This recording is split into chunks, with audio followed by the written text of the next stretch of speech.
Ito po si Queenie Sap, compact stroller, good for 6 months.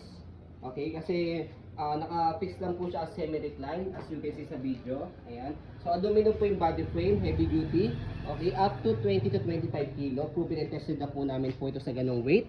Okay, so meron din po siya kasamang bag. So, yung bag po niya is separate purchase po siya kung bibili niyo po yung stroller. Okay, so ito po yung details po niya one by one. So, ito po yung pinaka-canopy niya. Okay, so ang ganda ng canopy po nito kasi transparent yung harapan po niya. Makikita nyo po mismo si baby. Ayan. So, ayan po yung pinaka-design ng canopy, color brown. Kapag po pinold, kung gusto niyo pong half lang, pwedeng ganyan. Okay. So, pag fold, ganyan. Okay, so ito po yung seating pad po niya. Yan. Okay na okay po siya. Malapad. Yan, malapad. Good na good po sa mga mabibigat po o mga chubby baby. Kaya, fit po for 20 to 25 kilo. 5 harness, safe na safe si baby, wala po yung putol. Ito sa ilalim, ito sa ibabaw. Okay, so meron din po siyang pad harness. Kompleto rin po siya. Okay, ito po yung footrest po niya, tapakan po ng paa.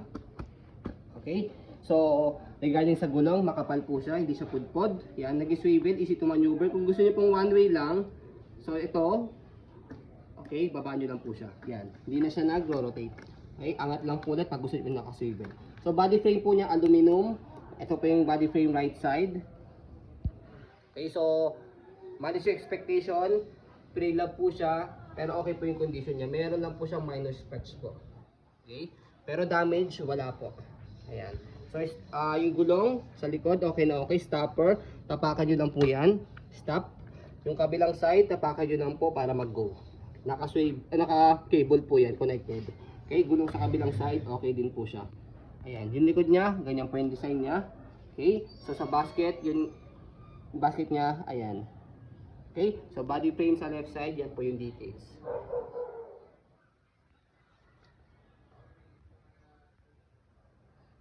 Okay, so sa handle niya, yan yung handle design niya. Go. Okay, so rotate lang, gamitin lang natin, scroll lang natin saglit para makita po ninyo na wala siyang issue. At okay po siyang gamitin. Ayan. Okay, sa pag-fold po sa kanya, may picture na fold po yung canopy. May bilang po yan, 1 and 2, 1 saka 2. Press nyo lang po yan and then pababa. Okay, so after that po, yan, fold nyo lang po ito. 3 and 4, 3, yan, 3, yan. Tapos, press nyo po yan para yung lock po niya dito lumubog. Tapos, hawakan nyo lang po dito, then push. Ayan. So, yan. Walang nyo po kakalimutan na fold po ito. Ito, para mag-compact po siya. So yan, ganyan po ang folding niya kapag naka-fold po as compact. Cabin cam. Yan. Okay? Cabin stroller also. Yes. Cabin stroller po yan. Okay? Yung bag. So, ito po yung bag po niya. Ayan. Okay? The zipper, both side, and then may strap sa gitna. Ayan. Okay? So makikita niyo po kung paano po siya ilagay sa bag. Yan. Go, pag open. Okay, so sa pag-open po sa kanya, so again 1 and 2, press nyo lang po yan. Okay. Tapos bukan nyo lang po yan. Yan, maglalaki yan automatic. Tapos ito, may hawakan dito. Tapos kontrahin nyo lang po dito. Yan. Kontra nyo lang po siya. Ito, papush dito. Ito, papush po sa loob. Yan. Okay. Then mag-lock po siya ng pusa. So ito sa handle, para mag-lock din siya, push nyo lang ganyan. Okay, para mag-wide naman po siya.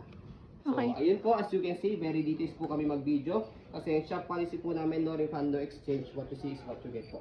So yun po, maraming salamat. Have a nice day and God bless po.